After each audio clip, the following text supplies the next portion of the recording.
Shalom.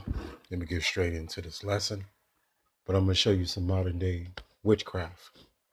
Uh, and this is the whole construct of Christianity in a modern sense of what it means. It's an enchantment, it's a witchcraft. So, what he's talking about and what every Christian is talking about, I'm going to show you when they say their J name, right? When they start talking about the Messiah is love, nothing but love, right? What pops up in people, the mental image is Cedare or Caesar Borgia, and that's witchcraft. Right? Let's get into this video. I'm check them out. This is a modern day sorcerer using, with the institution of Christianity to put an enchantment on the people. Watch this. This is love, and he wants you to love him back. That's all Christianity is. Now he didn't lie about that. That's all Christianity is. That's just what he said. That's it. It's not based on learning. It's not based on knowledge. It's not based on knowing history. It's not based on looking up words. It's not based on studying. It's not based on being studious. It's not based on any kind of knowledge. It's based on that sentence that he said. That's it. Backed it up. Is love, and he wants you to love him back. That's all Christianity is. When you love him back, then he will. Salakia. So he told the truth, then he told lies. So Yahweh Shah, first off, is not a so-called white man. Jivas, as you people call him, he'll be a so-called black man. He described in the Bible in the book of Revelation chapter 1, verse 13 and 14 and 15. If you knew, look it up. Don't be ignorant. And also the description is in the book of Daniel 10 and 7. Work your way on down. And you see what he's holding in his hand. He's pushing idolatry with that cross. Because that's the mascot of Christianity. That cross is a pagan symbol. He will teach you how to come to church, how to pray, how to read the Holy Bible, how to preach, and how to live for him. He is the teacher, not me. He is the master, not me. He is the good shepherd who leads me to green pastures and still waters. I am the sheep. I can never be the shepherd. Even though the Lord put me as a shepherd in the church, but when I come to him, I am his sheep.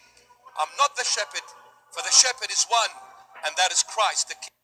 So who is he talking about? When most people talk about JC, they talk about he's all love. They talk about that he want to have a relationship, personal relationship with you. Who are they talking about? What is the mental image that comes up in 98% of the people's minds? Let me show you. 1 second. Right here, this imagery comes up in 98% of these Christians' mind. And this is an idol. You can tell they dumb mind, you can tell them, but their mind can't process it. This is the visual that comes up. And this is an idol. This doesn't have any correlation with the real Messiah out of the Bible, nor his personality. They actually gave this idol a personality. And this ain't nothing new. They've been creating idols since the beginning of time. This is just the latest idol that sits over Christianity, so-called white man Christianity, to be more particular, Edomite Christianity. So that personality that they gave people, that's an enchantment. An enchantment is a magic that's on your mind. That's why people think a certain way when it comes to the Bible. They think so-called God is his name and he's all love. That's an enchantment. That's a witchcraft. So this is the true Messiah personality right here. It ain't what you was taught that JC is love. No. That's a witchcraft. Matthew 10 and 34. And you Christians don't read the Bible clearly. You have poor comprehension skills, and it's an embarrassment.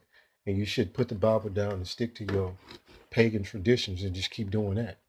Like this fake sorcery pastor said. This, he summed it up in a few words. That's what Christianity is.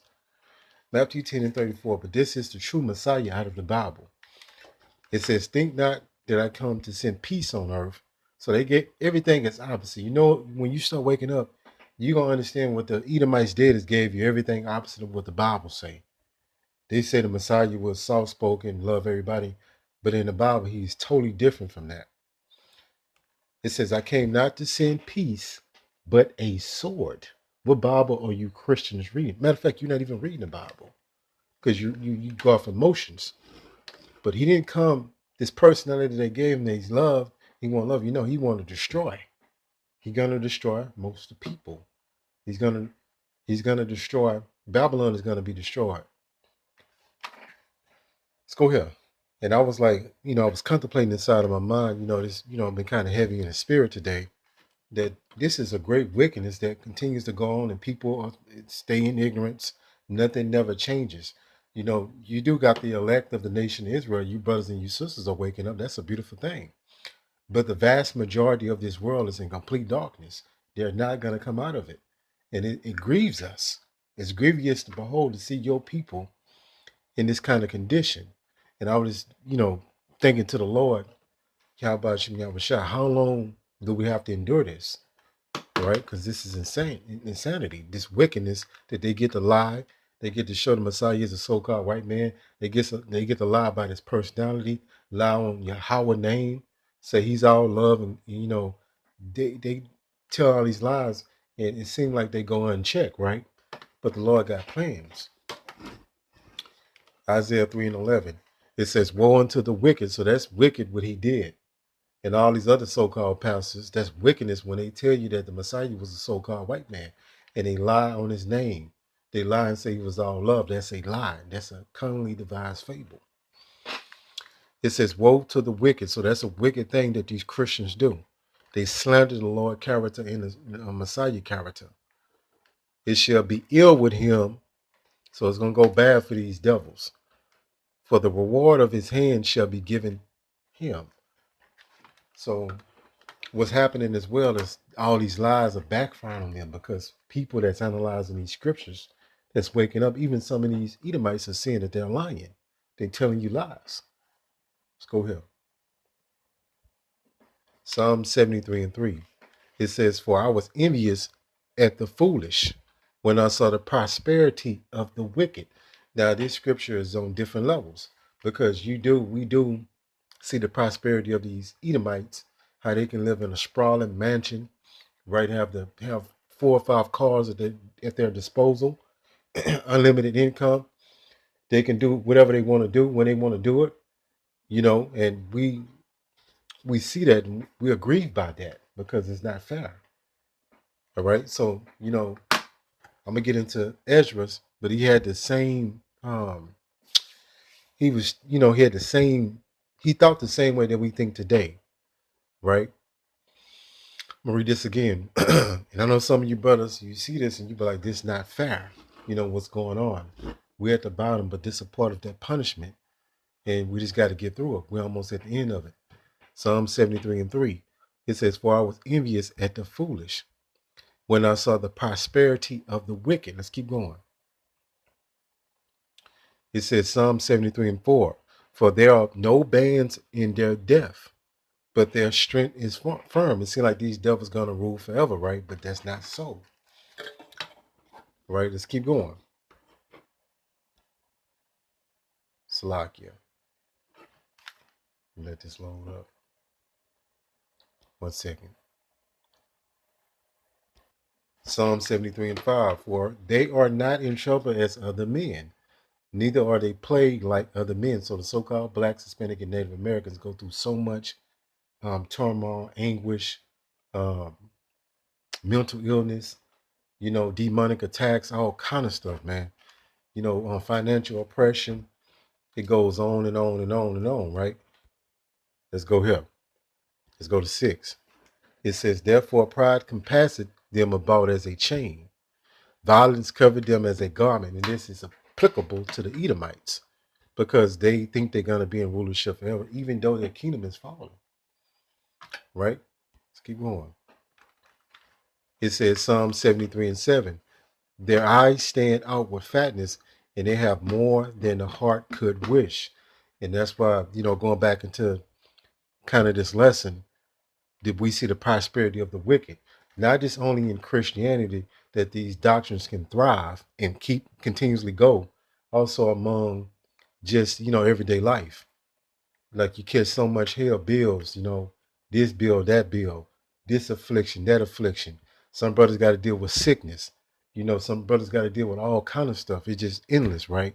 But these Edomites, a lot of them don't go through none of this, right? Because they have the means, right? The fake money system that they created, they can utilize it and utilize the resources to their discretion, however they see fit.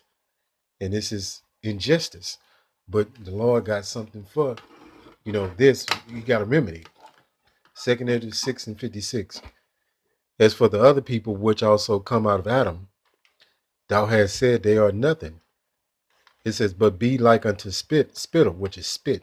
When you spit outside, your mouth, you don't give a damn about that. That's nothing. It has likened the abundance of them until as a drop that falleth from a vessel. So Ezra was kind of mourning about this as well, like we do. 2 Ezra 6:57. It says, and now, O Yahweh Ba'ashem Yahushua, behold, these heathen which have ever been reputed as nothing have begun to be lords over us and to devour us. So we in that same spirit today. These Edomites have devoured us, man. They actually rule over us. You know what I'm saying? Because this system that we in, we still in captivity. Jake don't have his own military. Jake don't have his own financial system, right? So we at the mercy, of this system. But the Lord is still in control. Don't let that tear you down so much, man. You got to keep your head on, straight. 2 Ezra 6:58. But we thy people,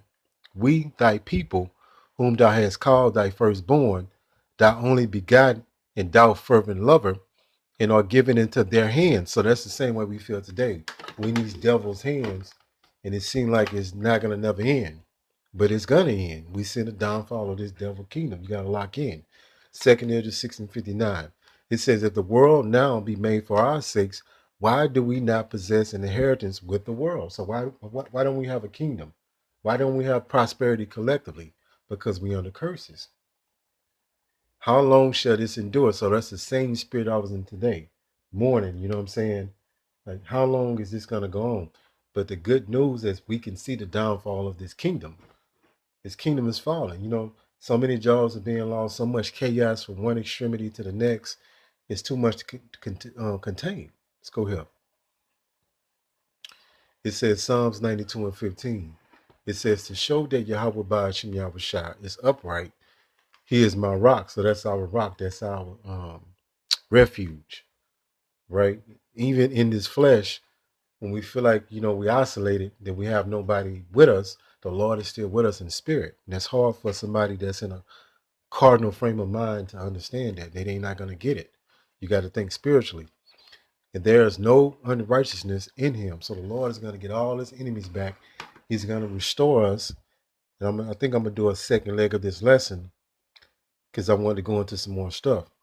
But the Lord is going to, give us the kingdom. You know what I'm saying? If we of the elect, he's going to restore us, give us everything that our hearts will desire. But we have to suffer on his side until this this is accomplished. This is a part of, the Lord testing us out, putting us through that furnace of adversity to see if we make the cut.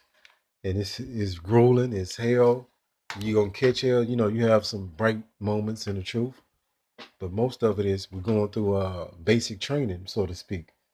And you got to keep pushing. You got to keep getting up when you get down and keep going for the brothers and the sisters. You know what I'm saying? And I was like, sorrow of mine. That's what came through the spirit.